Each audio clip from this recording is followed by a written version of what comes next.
Tunapomtazama Yesu, tunaona moyo wa Mungu kwa wale wanaoteseka katika huduma yake duniani. Aliwagusa wasiogusika, aliwakaribisha waliokataliwa, aliwaponya wagonjwa na kuwafariji waliovunjika moyo.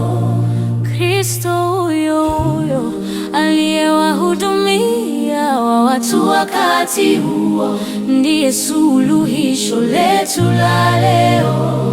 Yeye anaendelea kutuhudumia sasa hivi, huwapa nguvu wale waliochoka, huwapa amani wale wanaofadhaika, huwapa ujasiri wale wanaohisi kuzidiwa. Ukweli wa kushikilia katika kila jaribu, Kristo anabaki kuwa kimbilio letu, faraja yetu na tumaini letu la sasa.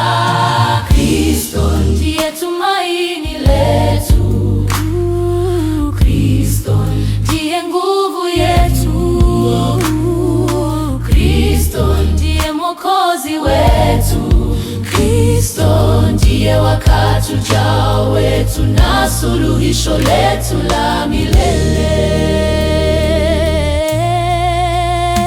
Msalaba na ufufuo vinatukumbusha kwamba mateso hayana neno la mwisho. Kupitia ushindi wake dhidi ya dhambi na mauti, Yesu alitupatia suluhisho la wakati ujao uliojaa uhakika. Siku moja kila machozi yatafutwa, kila mwili uliovunjika utarejeshwa, na kila muumini atasimama akiwa kamili mbele ya Mungu. Wito wetu, mtumaini yeye, mtegemee yeye na mfuate yeye.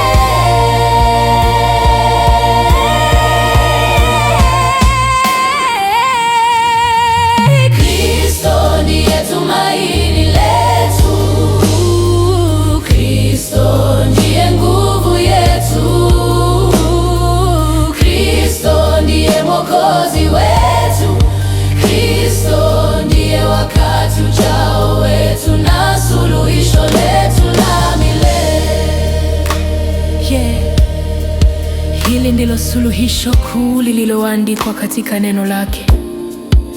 Njooni kwangu ninyi nyote msumbukao na wenye kulemewa na mizigo, nami nitawapumzisha. Mathayo isemavyo.